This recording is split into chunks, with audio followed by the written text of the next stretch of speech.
கிறிஸ்துவில் பிரியமான சகோதர சகோதரிகளே, ஒரு மறைக்கல்வி மாணவனிடம் மறைக்கல்வி ஆசிரியர் கேட்டார்,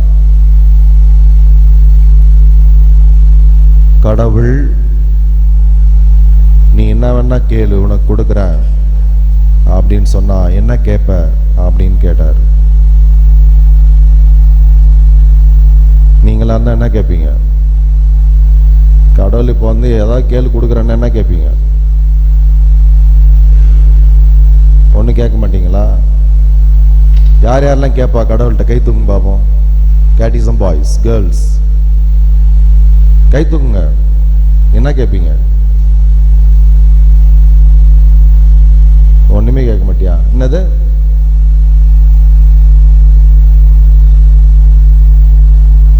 நல்லது பண்ணணும். Okay, very good. அப்புறம் இந்த பக்கம் நல்லா தூங்கணுமா?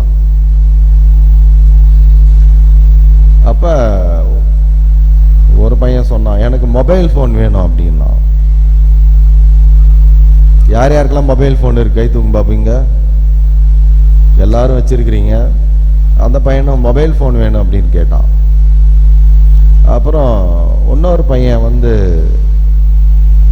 கடவுளை பார்த்து கேட்டான், கடவுளே எனக்கு பைக் வாங்கி கொடு, பைக் வேணும் அப்படின்னு கேட்டான். அப்போ ஒரே ஒரு கேட்டிசம் பாய் என்ன சொன்னா, கடவுளே எனக்கு எங்க பாட்டி வேணும் அப்படின்னு கேட்டான். எனக்கு எங்க பாட்டி வேணும் அப்படின்னு கேட்டான். பிரியமானவர்களே, ஜூலை மாதம் 26ஆம் தேதி இன்னைக்கு நம்ம புனிதர்களான ஜோக்கிம், அன்னம்மாள் இவர்களுடைய விழாவை கொண்டாடுறோம். இதுல என்ன சிறப்பு அப்படின்னாக்கா, 2021ஆம் ஆண்டு நம்முடைய முன்னாள் திருத்தந்தை பிரான்சிஸ் அவர்கள் இந்த ஜூலை மாதம் 4ஆம் ஞாயிறன்று தாத்தா பாட்டிகளின் நாளாக கொண்டாட அழைப்பு விடுத்தார். இந்த ஜோக்கிம், அன்னம்மாள் புனிதர்களுடைய விழாவை கொண்டாடும் அந்த வேளையில் 4ஆம் ஞாயிறை தாத்தா பாட்டிகளின் ஞாயிறாக கொண்டாட அழைப்பு கொடுத்தார். அப்ப இன்னைக்கு நம்ம தாத்தா பாட்டிங்களுக்கெல்லாம் விழா. யார் யாருக்கெல்லாம் தாத்தா பாட்டிங்க இருக்கிறாங்க? கை தூக்கும் பார்ப்போம். இருக்காங்களா? எல்லாருக்கும் இன்னைக்கு போய் அவங்களுக்கு வாழ்த்து சொல்லணும். இங்க இருக்கிற இறை மக்களில் சகோதர சகோதரிகளில் யார் யாருக்கெல்லாம் பேரம்பேத்தி இருக்கிறாங்க? கை தூங்க பார்ப்போம். பேரம்பேத்தி இருக்கிறவங்களாம் வெரி குட். இந்த தாத்தா பாட்டிகள் நினைவு நாளை விழாவை கொண்டாடும் இந்த வேளையில திருத்தந்தை அவர்கள் ஒவ்வொரு ஆண்டும் ஒரு தலைப்பை கொடுத்து சிந்திக்க அழைப்பு கொடுப்பார். இந்த ஆண்டு நம்முடைய தற்போதைய திருத்தந்தை லியோ அவர்கள் ஏசாயா 49:15 நான் உன்னை ஒருபோதும் மறப்பதில்லை என்ற இறை வார்த்தையை தலைப்பாக கொண்டு நம்முடைய குடும்பங்களில் இருக்கும் தாத்தா பாட்டிகள், பெரியவர்கள், இவர்களை ஆண்டவர் ஒருபொழுதும் மறப்பதில்லை, நாமும் மறக்கக்கூடாது, அவர்களை பேணி காக்க வேண்டும், மதிப்பு கொடுக்க வேண்டும் என்று அழைப்பு கொடுக்கின்றார். இன்றைய இறை வார்த்தையில நம்ம பார்க்கின்றோம், விண்ணரசை புதையலுக்கு ஒப்பிடப்படுகின்றது, முத்துக்கு ஒப்பிடப்படுகின்றது, கடலில் வீசப்பட்ட வலைக்கு ஒப்பிடப்படுகின்றது. நம்ம குடும்பத்தில் இருக்கிற தாத்தா பாட்டிங்களும் புதையலை போன்றவர்கள். புதையலை போன்று நல்ல பல அரிய பொக்கிஷங்களை அவர்கள் கொண்டிருக்கக்கூடியவர்கள். நம்முடைய குடும்பத்தில் இருக்கக்கூடிய பெரியவர்கள், தாத்தா பாட்டிகள் அனுபவத்திலிருந்து பேசுகிறார்கள். அவர்கள் சொல்லுகின்ற அறிவுரை, அவர்கள் நமக்காக செய்கின்ற ஜெபம் அனுபவத்திலிருந்து அவர்கள் எடுத்து சொல்லுகின்ற கதைகள், நிகழ்வுகள், இவைகள் அனைத்தும் ஒரு பல்கலைக்கழகத்தை போன்றது.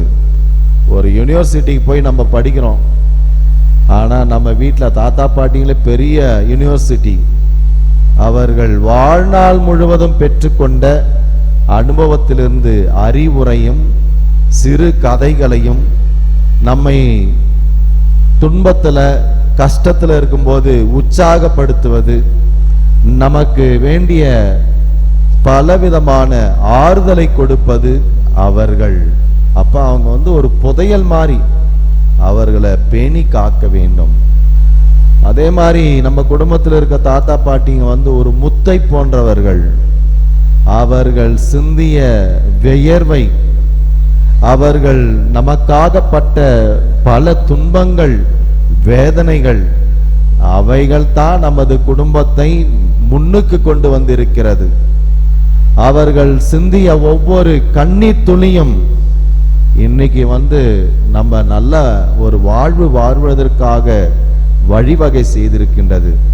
எனவே அவர்கள் முத்துக்கள், அவர்களை நாம் பராமரித்து மதிப்பு கொடுத்து வாழ வேண்டும். அவர்கள் வலையை போன்றவர்கள். எப்படி ஒரு வலை நல்லவை கெட்டவை அனைத்தையும் கொண்டிருக்கின்றதோ, அவர்கள் குடும்பத்தில் நல்லவற்றையும் தீயவற்றையும் ஏற்று அலசி நல்லவைகளை பெருக்கி தீயவைகளை குறைத்து, யாரையும் ஒதுக்காமல், யாருக்கும் மனம் கோணல் ஏற்படாமல் அனைவரையும் அரவணைத்து வழி நடத்தக்கூடியவர்கள். எனவே நம்ம அவர்களுக்காக ஜெபிப்போம். அவர்களை இறைவன் ஆசீர்வதித்து வழி நடத்த நாம் மன்றாடுவோம். பிரியமானவர்களே, இன்னைக்கு முதல் வாசகம் ஒரு கனவோடு ஆரம்பிக்குது. யார் யாரெல்லாம் நேற்று நைட்டு கனவு கண்டா? நைட்டு கை தூக்கும் பாவம். நான் கனவு கண்டேன். யார் யாரெல்லாம் கனவு கண்டா நைட்டு கை தூக்கும் பாவம். யாருக்குமே கனவு வரலையா? ஒன்று. நீங்க யாருக்கும் கனவு வரலையா நைட்டு? பரவாயில்லையா? இந்த பக்கம் 2, இந்த பக்கம் யாருக்கா கனவு வந்தா? சின்ன பசங்கள்லாம் கனவு வந்திருக்கு இந்த பக்கம். அப்ப இன்றைய தினம், இன்றைய முதல் வாசகத்துல ஒரு கனவை பற்றி நாம் கேள்வி. அந்த கனவுல கடவுள் உனக்கு என்ன வரம் வேண்டும் அப்படின்ட்டு சாலமோனை பார்த்து கேட்கிறாரு. இதை தான் நான் முன்னாடி கேட்டேன், நீங்க கேட்டா என்ன கேட்பீங்க அப்படின்ட்டு. ஒருத்தன் அப்படிதான் என்ன பண்ணா, கடவுள்கிட்ட வரம் வேண்டும்னா. அப்ப கடவுள் சொன்னாரு, உனக்கு வரம் கொடுக்கிறேன், நீ கேள் அப்படின்னாரு. அப்ப என்ன சொன்னா, எனக்கு பேக் ஃபுல்லா காசு வேணும், பேக் ஃபுல்லா காசு வேணும். அப்புறம் வேற என்ன வேணும் உனக்கு அப்படின்னு கேட்டார். என்னை சுத்தி எப்பயுமே மக்கள் இருக்கணும், என்னை சுத்தி மக்கள் இருந்து கொண்டே இருக்க வேண்டும். அப்புறம் என்ன வேணும் உனக்கு? நான் எப்பயுமே ஒரே இடத்துல இருக்கக்கூடாது, நான் வெவ்வேறு இடத்துக்கு போயினே இருக்கணும், சூப்பர் மேன் மாதிரி போயினே இருக்கணும் அப்படின்ட்டு. இதை 3 கொடுக்கணும் கடவுளே அப்படின்னா. அப்ப கடவுள் பார்த்தாரு, முதல்ல என்ன வேணுமா? என்ன கேட்டா? முதல்ல பேக் ஃபுல்லா காசு வேணும். அப்புறம் எங்க பாரு போயினே இருக்கணும், ஒரே இடத்துல இருக்கக்கூடாது. எப்பப்பா எல்லா மக்களும் என்னையே பார்க்கணும், எல்லாரும் என்னையே பார்க்கணும், சுத்தி மக்கள் இருக்கணும் அப்படின்னு. கடவுள் பார்த்தாரு, ஓஹோ உனக்கு இதானே வேணும் அப்படின்னு சொல்லிட்டு அவனை பஸ் கண்டக்டர் ஆக்கிட்டாராம். அப்ப நம்ம கேட்கறதுலயும் ரொம்ப கவனமா கேட்கணும் கடவுளை. நீங்க சாலமோன் என்ன பண்றாரு, கடவுள்கிட்ட எனக்கு மக்களை வழி நடத்த ஞானம் வேண்டும் என்று கேட்கின்றார். ஒரு கற்பனை பண்ணி பார்ப்போமே, நம்ம அரசியல் தலைவர்களை கடவுள் கேட்டா என்ன சொல்லுவாங்க? நான் சாவே கூடாது, எனக்கு நீண்ட ஆயுள் வேண்டும், எனக்கு நிறைய செல்வம் வேண்டும். அப்புறம் என்ன கேட்பாங்க? இந்த எதிர்கட்சி இருக்காம பாருங்க, அவெல்லாம் சாவடிச்சிரு, எதிர்கட்சியே இருக்கக்கூடாது, எல்லாரும் ஒழிச்சு கட்டிடு, நான் மட்டும்தான் இருக்கணும், நான் மட்டும்தான் ஆட்சி செய்யணும் அப்படின்னு. ஆனா இங்க சாலமன் அரசர் நாட்டினுடைய மக்களை வழிநடத்த செல்வத்தை கேட்கவில்லை, நீண்ட ஆயுளை கேட்கவில்லை, எதிரிகள் அழிந்து போக வேண்டும் என்று கேட்கவில்லை, ஆண்டவரின் இறை ஞானத்தை கேட்கின்றார். ஆண்டவரும் ரொம்ப மகிழ்ச்சி அடைகிறார். சாலமோன் இவ்வாறு ஞானத்தை கேட்ட அவருடைய மிகவும் உன்னதமான அந்த முடிவை கண்டு மகிழ்ச்சி அடைகின்றார். இன்னைக்கு நாமும் நல்லதை தேர்ந்தெடுக்க, சரியானதை நாம் நம்முடைய வாழ்வுல பற்றி கொள்ள நாம் அழைக்கப்படுகின்றோம். இன்னைக்கு நற்செய்தியில நம்ம வாசிக்க கேட்டோம், புதையல் ஒன்றை கண்டுபிடிக்கிறான். இஸ்ராயேல் மக்கள் அவர்கள் பாபிலோனுக்கு நாடு கடத்தப்பட்ட போது அவங்க வீட்டில் வச்சிருந்த பொருட்கள், செல்வங்கள், இவங்கெல்லாம் என்ன பண்ணாங்க, மண்ணை தோண்டி புதைச்சி வச்சாங்க. ஒரு வெளியூர் பயணத்தை மேற்கொள்ளுகின்ற போது வீட்டில் இருந்த விலை உயர்ந்த பொருட்களை என்ன பண்ணாங்க, அவர்கள் மண்ணில் புதைத்து வைத்தார். காரணம் என்னன்னா, நம்ம ரொம்ப தூரம் போறோம், போயிட்டு வந்துட்டு அதுக்கப்புறம் அதை எடுத்துக்கலாம் அப்படின்ட்டு அவர்கள் செய்தார்கள். இந்த பாபிலோனுக்கு நாடு கடத்தப்பட்ட போதும் இவர்கள் இந்த அடிமை வாழ்விலிருந்து வந்த உடனே நம்ம இதை எடுத்து செலவு பண்ணலாம் அப்படின்ட்டு புதைத்து வைத்தார்கள். அப்போ ஒருத்தன் என்ன பண்றான், நிலத்தை உழுகின்றான். அப்ப என்ன பண்ணுது, அந்த நிலத்தை உழும்போதோ மரம் நடும்போதோ ஒரு புதையலை பார்க்கறான். அந்த புதையலை பார்த்த உடனே அந்த நிலம் அவனுது இல்ல, அவன் என்ன பண்றான், அந்த புதையலை திருடல, அவன் அதை மறைத்து விட்டு அந்த நிலத்தை தனக்கு உரிமையாக்கி கொள்ளுகிறான். எப்படி உரிமையாக்கி கொள்ளுகிறான், தனக்குள்ள யாவற்றையும் விற்று அந்த புதையலை தனதாக்கி கொள்ள அவன் அந்த நிலத்தை முழுமையாக அவன் வாங்கி கொள்ளுகிறான். அதே மாதிரி தான் விண்ணரசும்.